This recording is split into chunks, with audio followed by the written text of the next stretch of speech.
So as I said earlier, this morning's sermon is a little out of the ordinary. Rather than speaking on a specific topic, I'm going to do my best to answer some of the questions that you have brought. This isn't to suggest that I have the final answer to your questions, and it's not a game of stump the minister. But I typically understand my preaching as a conversation starter rather than a definitive final answer to questions. And that's the way we do theology best as Unitarian Universalists, as we compare and contrast different ideas. In fact, that's the way our most prominent authors and theologians are creating books now, in dialogue with each other. So today's sermon aims to be more closely embody that spirit of conversation. So thank you for writing some great questions. I haven't seen them yet, but I'm sure they're amazing. A couple of members of the worship committee have sorted through them to get some variety in the mix, but all of the questions that were written will be kept and I'll hold on to for inspiration for future sermon writing. With that in mind, let's get started. It took me a while to understand what Unitarian Universalists believe. How would you describe or define, as simple and succinct as possible, what Unitarian Universalists believe? What you're looking for is often referred to as an elevator speech. It's the answer that you can give in the time it takes to ride an elevator. I typically describe the two words. Historically, Unitarianism is a rejection of the Trinity. Universalism is a rejection of an idea of God that's punishing. Both Unitarianism and Universalism were very liberal Christian traditions that from their beginnings in America incorporated a variety of sources of truth. As they got more and more progressive, in 1961 they realized they were quite similar and decided to join together to become Unitarian Universalism, which is a historically Christian religious tradition that today takes religious sources from all sorts of different traditions and nature and science and our own individual experience. Succinct.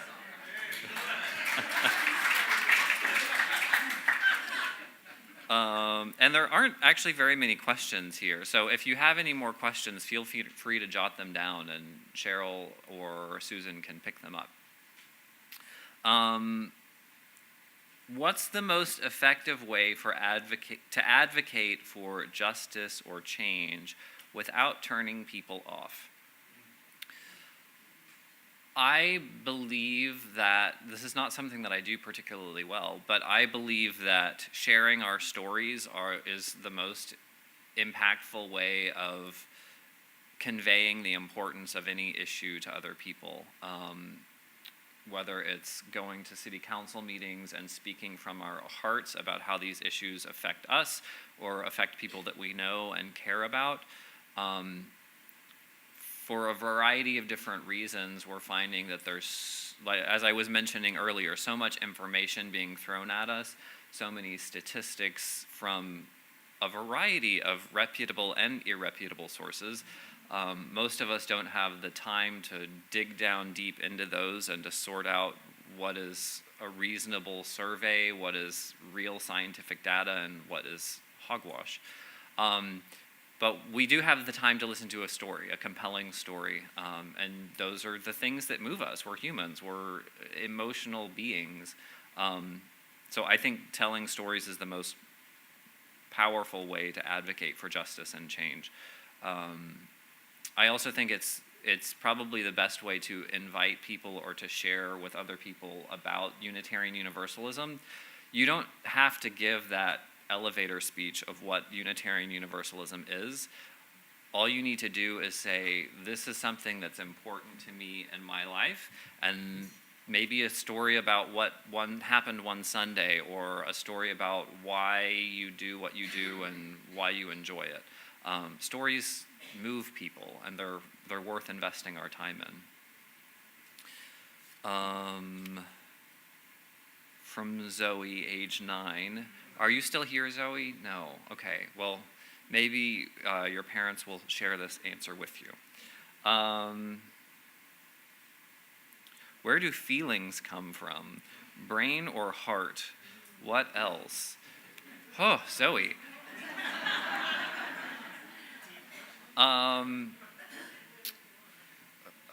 I think this question from Zoe nails into some of our challenge of reconciling science with philosophy and religious tradition, and finding meaning that goes beyond being a cauldron of chemicals and a structure of bones. And we like to think, and I believe, that there's more going on than that. Zoe.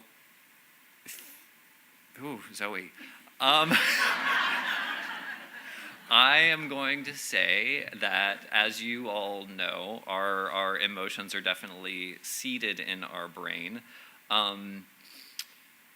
but they are also constructed in community. One of the books that we read for the minister's seminar was actually this question: how emotions are made. What we learned a lot about was how the basics of those emotions come from a sensory experience in our body, and they're processed in our brains in a pretty mechanical way. But in our cultures and in our communities, we're given a sort of scaffolding of language and meaning and culture that we process those physical sensations and chemistry through. So while the mechanics of it are happening in our individual bodies, we gain meaning about those emotions through our immediate culture, our history, our faith tradition, all sorts of different sources.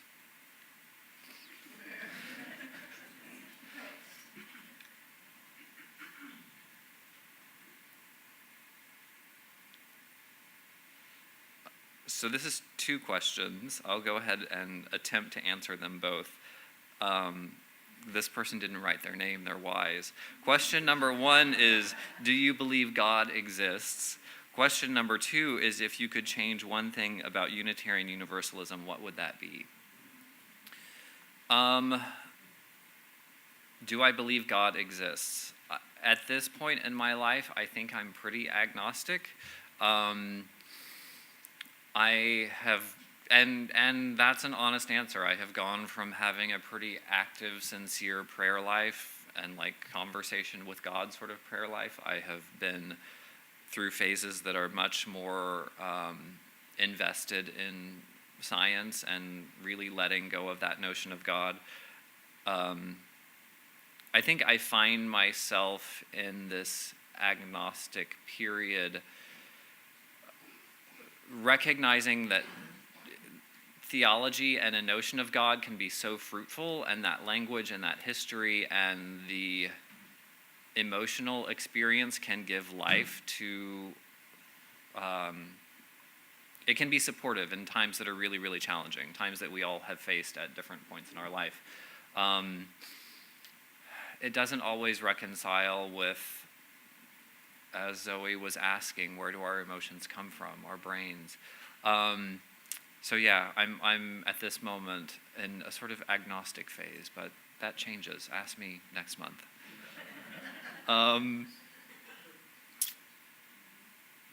If I could change one thing about Unitarian Universalism, what would that be?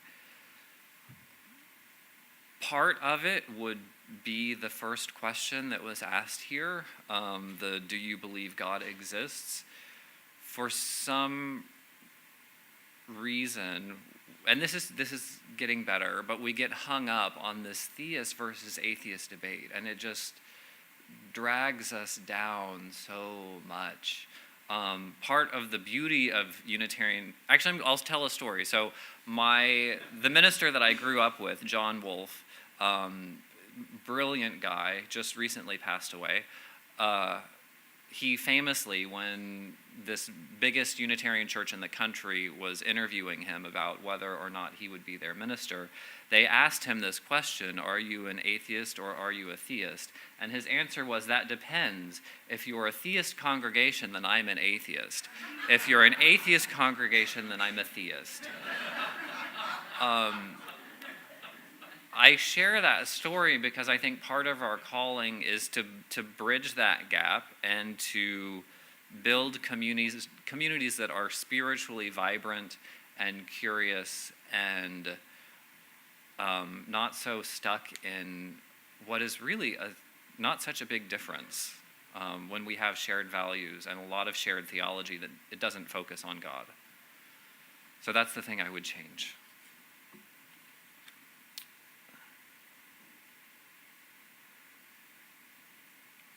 What is the Unitarian Universalist interpretation of salvation/afterlife? Cheryl gave a pretty good picture of one of those answers. So first of all, let me say that we focus on this life.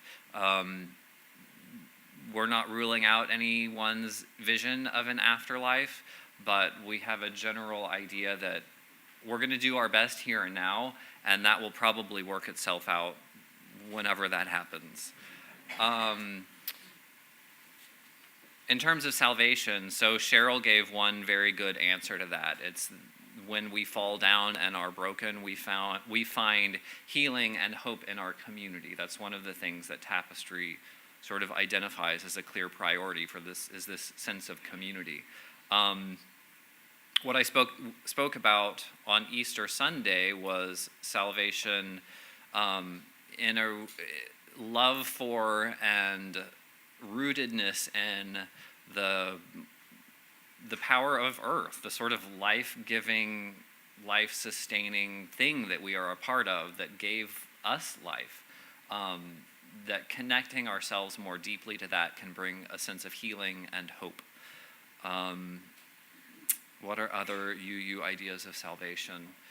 For some, justice-making, as they look around and see good, brave people making tremendous sacrifice to improve our world, that is a source of hope. And as they get involved with those movements, they embody that hope, and that's a saving piece. It's heart-wrenching, but there's also a sense of salvation in that. And I will say one more would be sort of philosophy. Unitarian Universalists are thinky people, and there is hope to be found in different pieces of literature that give some framework to our lives. So there's salvation for you.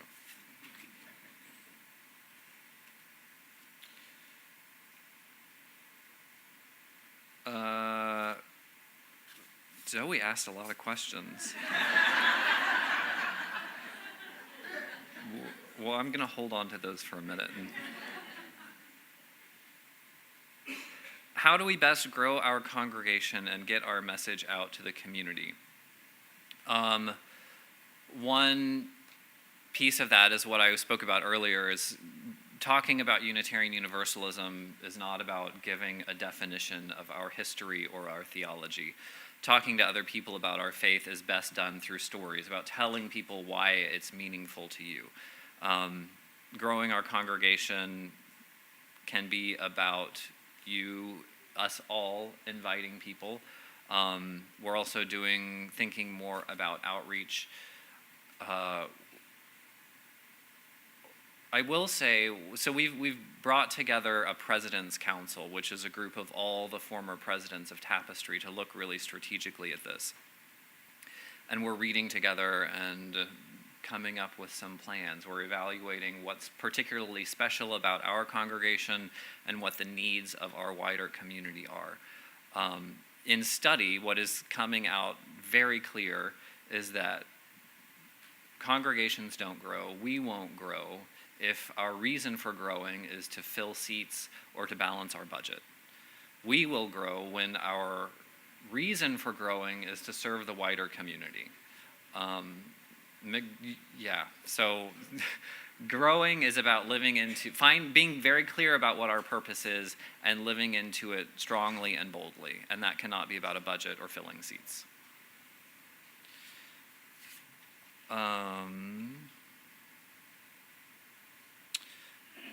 So we are out of time. I'm going to answer this one last question. There are lots of more good ones.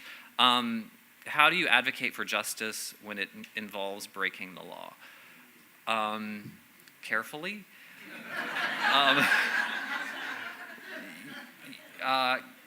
Carefully, honestly, transparently, and lovingly. Unitarian Universalists have a strong history of willingness to break the law and to do it boldly, nonviolently, and honestly. One of the things that frustrates me about progressive movements that disrespect the law right now is an unwillingness to do it publicly and honestly. Civil disobedience really hinges on a level of integrity and saying, I'm doing this because this law is unjust, and I want the media, the police, and God and everyone to see what I am doing because I'm doing it out of these higher convictions. So yeah, transparency is really, really important in breaking the law for justice if you feel that that's what you have to do. It's not something that I advocate doing lightly at all. So, thank you for some tremendous questions, and there are a few more that will be sermon inspiration.